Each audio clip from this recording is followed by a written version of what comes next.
பிரியமானவர்களே, இயேசுவின் நாமத்தில் இந்த தியான வேலைக்கு உங்களை மகிழ்ச்சியுடன் வரவேற்கிறேன். கலாத்திற்கு எழுதின நிருபம் 6வது அதிகாரம் 7வது வசனத்தை வாசித்த பின் நாம் ஜெபம் செய்வோம்.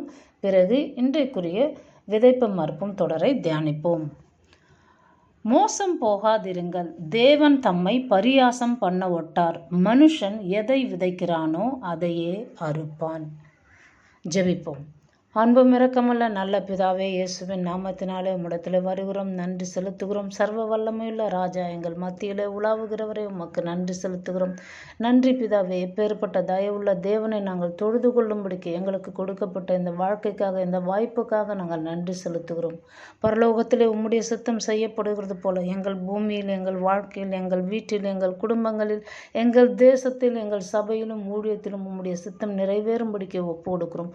பரிசுத்த ஆவியானவர் எங்களுக்கு வழிகாட்டுவீராக, வெளிச்சம் தருவீராக, மனக்கண்களை பிரகாசமாக்குவீராக. இயேசுவின் நாமத்தினாலே தேவனை அறிகிற அறிவிலே நாங்கள் ஒவ்வொரு நாளும் வளரும்படிக்கு உம்முடைய வசனங்கள் எங்களுக்கு ஒரு மிகப்பெரிய மீட்சியை தரட்டும், எங்களை உயிர்ப்பிக்கட்டும். ஆண்டவரே, ஒருவருக்கே துதி கனம் மகிமை யாவற்றையும் ஏறெடுத்து இயேசுவின் நாமத்தில் ஜெபிக்கிறோம் பிதாவே, ஆமேன். தொடர்ச்சியாக நம்ம விதைப்பும் அறுப்பும் அப்படிங்கிறத பார்த்து கொண்டு இருக்கிறோம். அதில் நாம் நல்ல நிலத்தார் அப்படிங்கிறத சில பாகங்களாக பார்த்தோம். அதாவது நல்ல இருதயம், நம்ம நல்ல விதையாக இருக்கிறோம். நல்ல இருதயம் உடையவர்களாக இருக்கும்போது கர்த்தருடைய விதை என்கிற அந்த வசனம் நம்மளுக்குள்ளே போய் நம்மளை மேம்படுத்துது. ஆனால் வாழ்க்கை அப்படியே இருக்கிற மாதிரி இருக்கே அப்படின்னு நினைக்கக்கூடாது.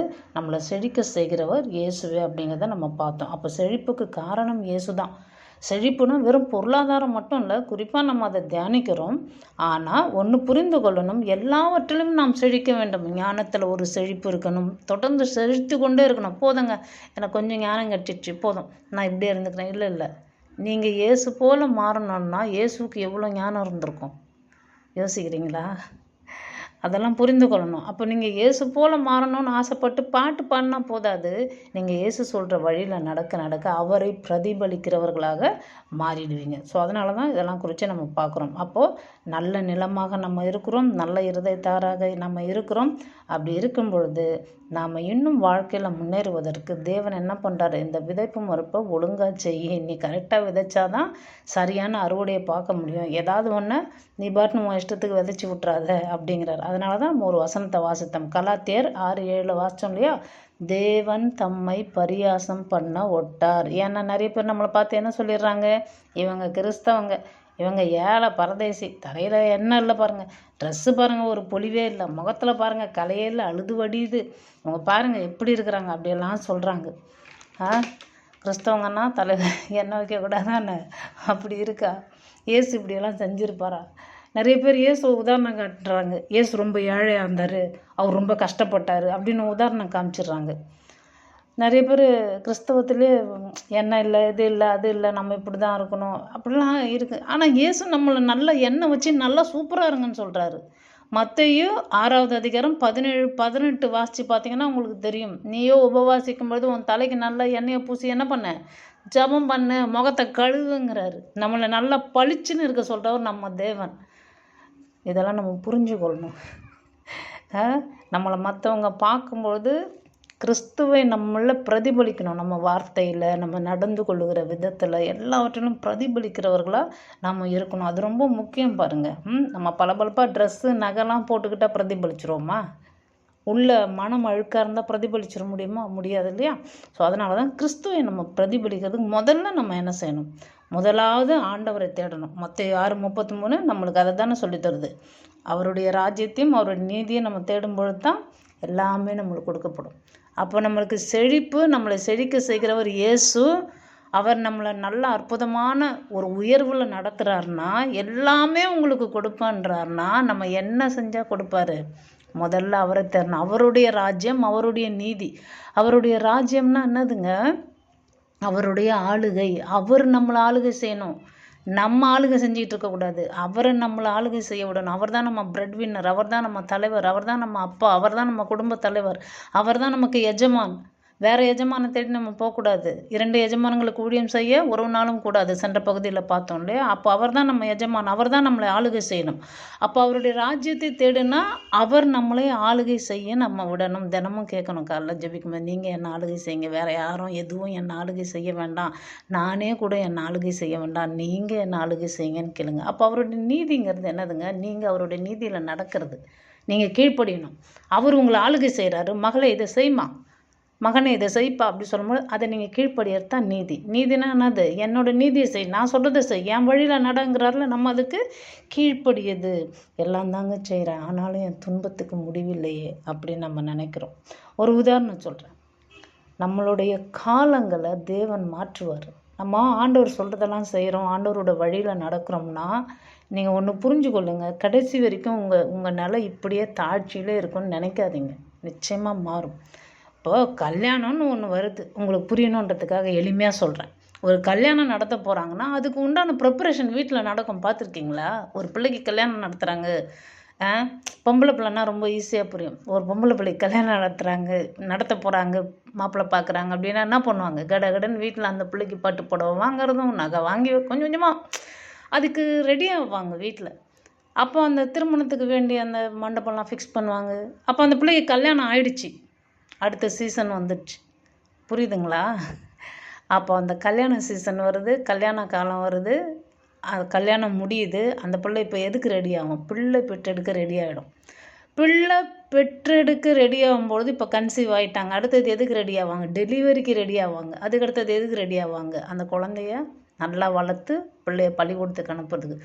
அப்போது ஒரு விஷயம் நடக்க போகுது, முன்னாடியே ரெடி ஆகுறாங்க. அப்போது ஏதோ ஒரு விஷயம் உங்கள் வாழ்க்கையில் நடக்க போகுது. கர்த்தர் உங்களை இப்பொழுது ஆயத்தப்படுத்தி கொண்டிருக்கிறார். நீங்கள் அறுவடை காலத்துக்கு ரெடி ஆகிட்டீங்க. கர்த்தர் சொல்கிறதெல்லாம் கேட்டு நடந்துருங்க, கீழ்ப்படிஞ்சிருங்க, அவரை ஆளுகை செய்ய விடுங்க. உங்கள் சீசன் அற்புதமாக இருக்கும். உங்கள் காலங்கள் ஆண்டவர் சொல்கிறார் இல்லையா? ஆதியாகமம் புஸ்தகம் 8:22 என்ன சொல்கிறாரு? பூமி உள்ள நாளளவும் விதைப்பும் அறுப்பும், நல்லா கவனிங்க, விதைப்பும் அறுப்பும் சீதளமும் உஷ்ணமும் கோடைக்காலமும் மாரிக்காலமும் பகலும் இரவும் ஒழிவதில்லை என்று தம்முடைய உள்ளத்தில் சொன்னார். இந்த சீசனும் மாறவே மாறாது.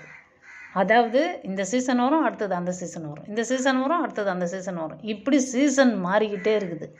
அப்போ நீங்கள் என்ன நினச்சிக்கிறீங்க? நான் காலம் முழுக்க தாழ்ச்சியில் தான் இருப்பேன், காலம் முழுக்க பரதேசியாகவே இருப்பேன், காலம் முழுக்க ஏழையாக இருப்பேன். கிடையாது. உங்கள் சீசன் மாறுது, அதுக்கு ஆயத்தமாகுங்க. கர்த்தர் உங்களோடு கூட பேசி கொண்டு இருக்கிறார். கலாத்தியர் 6:7 நம்மளுக்கு என்னங்க சொல்லுது? மோசம் போகாதிருங்கள், தேவன் தம்மை பரியாசம் பண்ண ஓட்டார். அவர் ஒரு காலத்தை நிர்ணயித்து வச்சிட்டாரு. அவர் என்ன சொல்கிறார்? மனுஷன் எதை விதைக்கிறானோ அதையே அவன் அறுப்பான். அப்போ ஆண்டவர் சொன்னதை நம்பி நீங்கள் அதை செய்யும் பொழுது, அவரோடு கூட கைகோர்த்து போகும்பொழுது, அவருக்கு கீழ்ப்படியும் பொழுது உங்கள் சீசன் அவர் சேஞ்ச் பண்ணுவார். நீங்கள் அழுதுகிட்டே இருக்கீங்களா? அடுத்தது உங்களுக்கு மகிழ்ச்சியின் அறுவடை. நீங்கள் துக்கப்பட்டுக்கிட்டே இருக்கிறீங்களா? அடுத்தது உங்களுக்கு சந்தோஷத்தின் கலிகூறுதலின் அறுவடை. இப்போ ரொம்ப நீங்கள் தாழ்வான காரியத்தில் இருக்கிறீங்களா? அடுத்தது உயர்வின் அறுவடை. நல்லா புரிந்து கொள்ளுங்கள். இதை நான் சொல்லலைங்க, வேதத்தில் இருக்குது. பிரசங்கி புஸ்தகம் 3:11 அதிகாரம் 1-11 வரைக்கும் பொறுமையாக வீட்டில் வாசிச்சு பாருங்கள். ஒவ்வொன்றுத்துக்கும் ஒரு காலம் வச்சுருக்காரு. ஒவ்வொன்றுத்துக்கும் ஒவ்வொரு சமயத்துக்கும் ஒவ்வொரு காரியத்துக்கும் கர்த்தர் ஒவ்வொரு டைம் வச்சுருக்காரு, ஒவ்வொரு காலம், ஒவ்வொரு சீசன் வச்சுருக்காரு. பிறக்க ஒரு காலம்னா பிறந்தா கண்டிப்பாக ஒரு நாள் இறந்து தான் ஆகணும். அப்போது அழுதா நகைச்சு தான் ஆகணும், சந்தோஷம் வந்துடும் கண்டிப்பாக.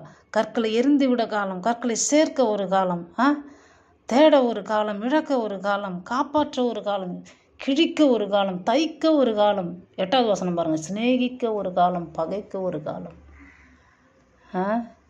அதனால் நான் எல்லாரும் எல்லா டைம்லையும் சிநேகிச்சுட்டே இருப்பேன். ஒரு நாள் பகை ஒன்று வருங்க. வேதத்து ரொம்ப தெளிவாக சொல்லுது. தேவனை நம்ம ரொம்ப நேசிக்க தேவன் கூட நெருங்கி வர நிறைய பேர் நம்மளை பகைப்பாங்க. ஐயோ, நான் யாருக்குமே விரோதியாகவே ஆக மாட்டேன், நான் எல்லாரையும் இழுத்து அணைச்சிக்குவேன் அப்படின்னு நீங்கள் நினச்சிங்கன்னா அப்போ நீங்கள் கர்த்தருக்கு விரோதியாக இருக்கீங்கன்னு அர்த்தம். கர்த்தருடைய வார்த்தையின்படி நான் சொல்லிகிட்டு இருக்கேன். உங்களுக்கு விளங்குதா? அப்போ தேவன் சொல்கிறத செய்யுங்க, உங்களுடைய வாழ்வில் நீங்கள் தாழ்ந்து போக மாட்டீங்க. கர்த்தர் ரொம்ப ஞானத்தை தருவார். அவருடைய டைமில் அவர் கூட ஒர்க் பண்ணுங்கள். அவர் சொல்கிறத இப்போது உங்கள்கிட்ட இப்போ பேசிக்கிட்டு இருக்கிறாரு, நீ இதுக்காக ஆயத்தமாகுமா, நீ இவ்வளோ நாள் அழுதுகிட்டே இருக்க, இனிமேல் உனக்கு சந்தோஷம் வரப்போகுதுன்னா அதுக்கு உண்டான காரியங்களை செய்யுமான்னு சொல்கிறாருன்னா, எங்கே செய்ய போகிறாருன்னு உக்காந்திங்கன்னா அவ்வளோதான். இதுக்கு உண்டானதை நான் செய்ய போகிறேன், இந்த வார்த்தை எனக்கு புறப்பட்டு வருதுன்னு உங்களுக்குள்ள ஆண்டவர் இப்போ ஒரு காரியத்தை தூண்டுறாருன்னு வச்சுங்க, பரிசுத்த ஆவினர் உங்களுக்கு ஏவிக்கிட்டு இருக்காருன்னா, நீங்கள் அதுக்கு என்ன பண்ணுவீங்க? சங்கீதக்காரன் போல் மாறிடுவீங்க. சங்கீதக்காரன் 119 அவன் என்னெல்லாம் சொல்கிறான் பாருங்கள். முதியோர்களை பார்க்கலும் நான் ஞானமுள்ளவனாக பேச முடியும், நடக்க முடியும், எனக்கு போதித்த எல்லாரை காட்டிலும் நான் ஞானவானா ஆயிட்டேன். ஏன்? உங்கள் வார்த்தையை கை கொண்டதுனால, உங்கள் வார்த்தைக்கு கீழ்ப்படிஞ்சதுனால. என்னுடைய சத்துருக்களை காட்டிலும் நான் ரொம்ப ஞானமாக இருப்பேன்றான்.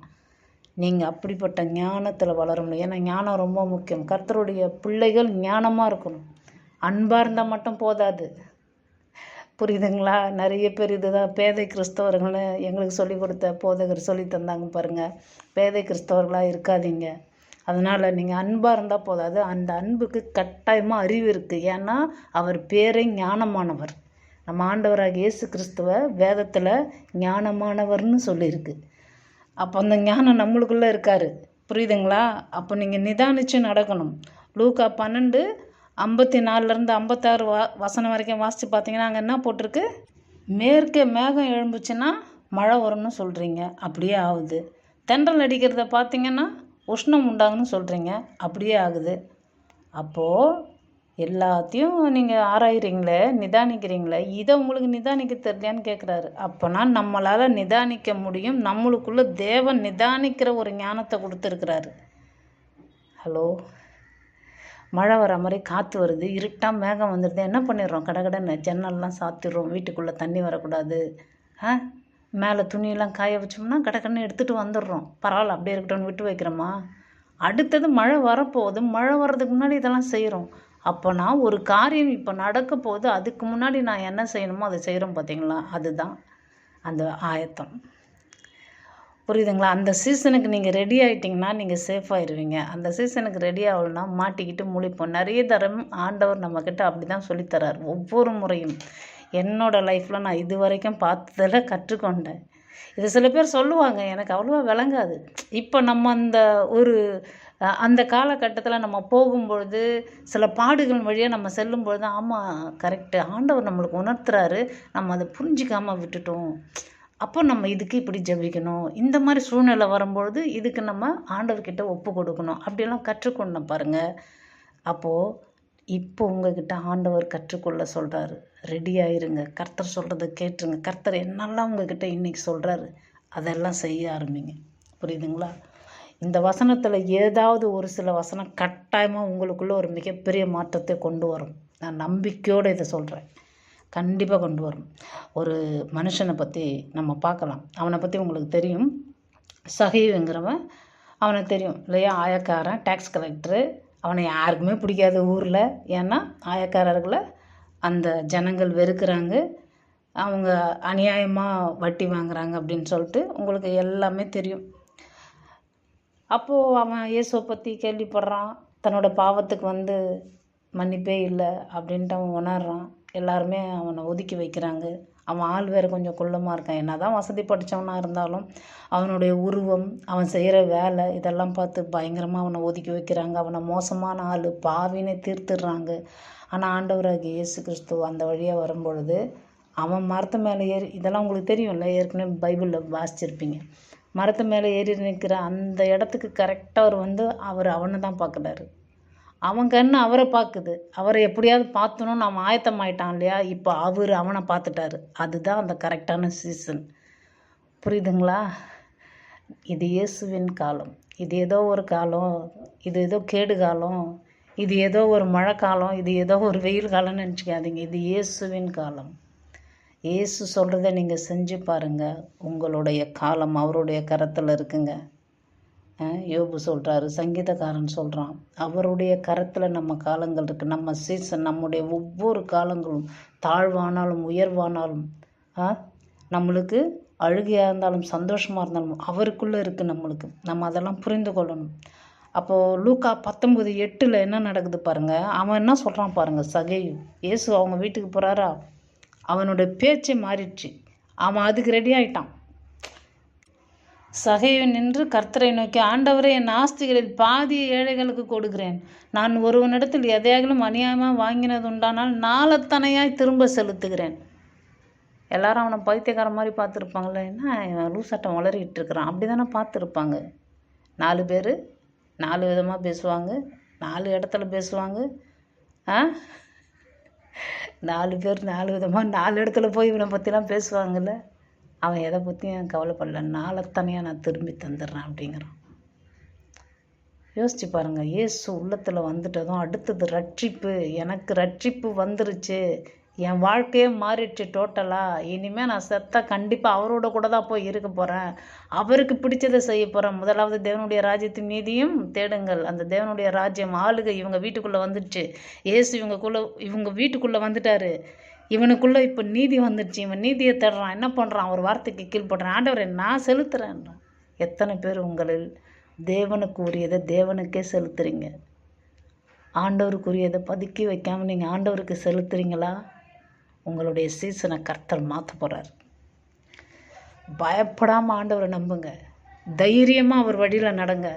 உங்கள் வாழ்க்கையின் உயர்வை ஒருத்தராலும் ஒரு காலத்தாலும் ஒரு வல்லமையாலும் தடுக்கவே முடியாது.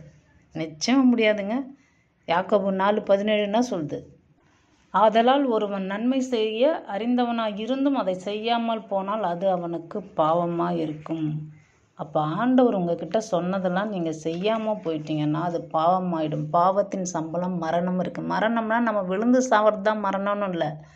நம்ம ஆவிக்குரிய காரியங்களெல்லாம் லேகாகி நின்றுடுவோம். நம்மளுக்கு சில வேலையில் புரியாது. எனக்கு ஏன் குடும்பத்தில் இப்படி நடந்துச்சு, ஏன் இப்படி நடந்துச்சு, எங்களுக்குள்ளே ஏன் பிரிவு வந்துச்சு, எங்களுக்குள்ளே ஏன் சண்டை வருது, எங்களுக்குள்ளே ஏன் சில காரியங்கள் சரியாக மூவ் ஆகலை. இதுதான் அது காரணம்.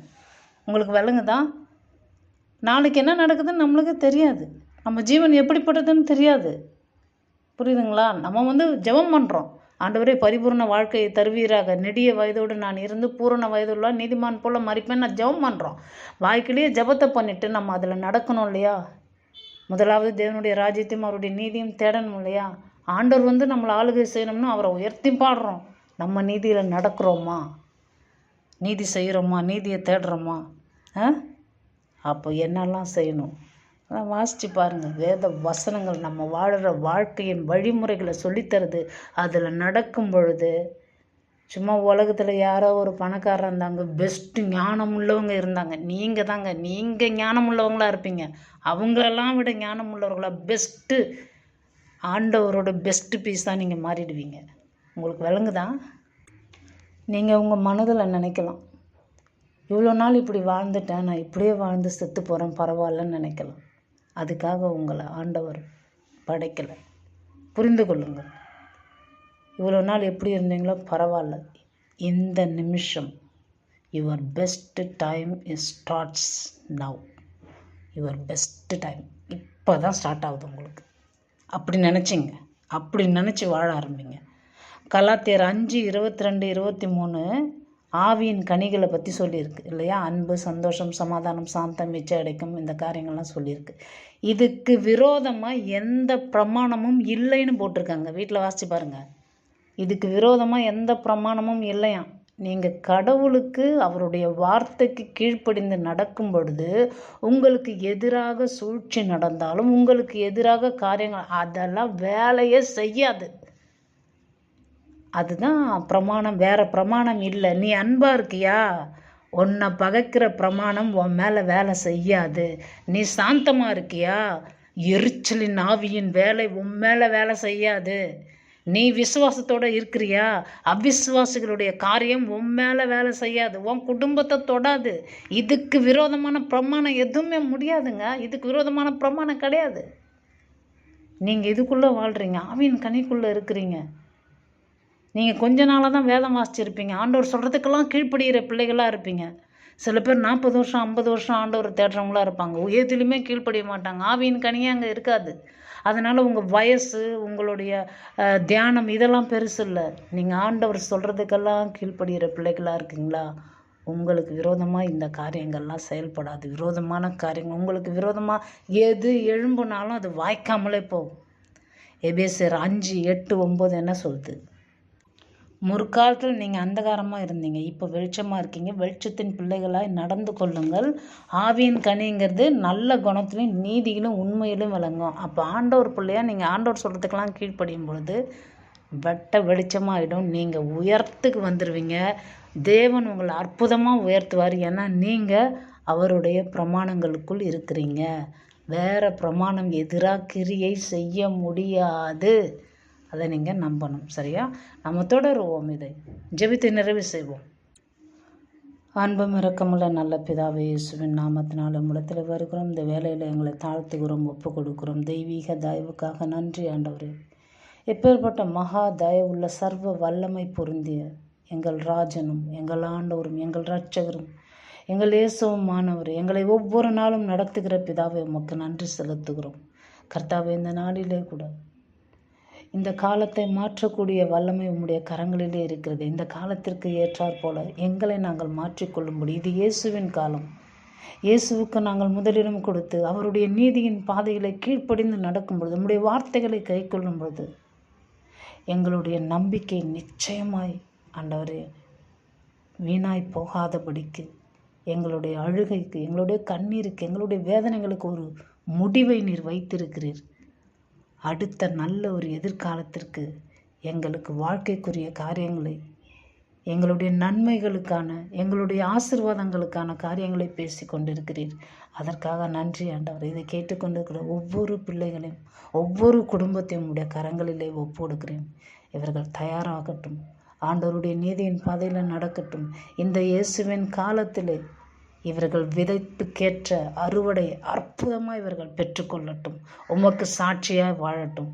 ஒருவருக்கே துதி கனம் மகிமையாவற்றையும் ஏறெடுத்து இயேசுவின் நாமத்தில் ஆசீர்வதித்து ஜெபித்து ஒப்பு கொடுக்கிறேன் பிதாவே. ஆமேன். நம்முடைய கர்த்தராகிய இயேசு கிறிஸ்துவின் கிருபையும் பிதாவாகிய தேவனுடைய அன்பும் பரிசுத்தமுள்ள ஆவியானுடைய ஐக்கியமும் சந்தோஷமும் சமாதானமும் இப்பொழுதும் எப்பொழுதும் சதா காலமும் நம் ஆண்டவரும் இரட்சகரும் மணவாளரும் ஆகிய இயேசு கிறிஸ்துவின் 2ஆம் வருகை மட்டும் நம்மோடு கூடவே இருப்பதாக. ஆமேன். அவர் நாமத்தில் அற்புதம் நடக்கும், தீமையானாலும் நன்மையாய் மாறும். அவர் நாமத்தில் அற்புதம் நடக்கும், தீமையானாலும் நன்மையாய் மாறும். நம் காரியம் வாய்ப்பதற்கென்று வேறு நாமம் நமக்கில்லையே. நம் காரியம் வாய்ப்பதற்கென்று வேறு நாமம் நமக்கில்லையே. அவர் நாமத்தில் பரிசுத்தம் உண்டு, நமக்கு நித்திய ஜீவனும் உண்டு. அவர் நாமத்தில் பரிசுத்தம் உண்டு, நமக்கு நித்திய ஜீவனும் உண்டு. நித்தம் அவரோடு வாழ்வதற்கென்று வேறு நாமம் நமக்கில்லையே. நித்தம் அவரோடு வாழ்வதற்கென்று வேறு நாமம் நமக்கில்லையே. அவர் நாமம் இயேசு கிறிஸ்து, அவர் நாமம் இயேசு கிறிஸ்து, அவர் நாமம் இயேசு கிறிஸ்து, அவர் நாமம் இயேசு கிறிஸ்து. God bless you.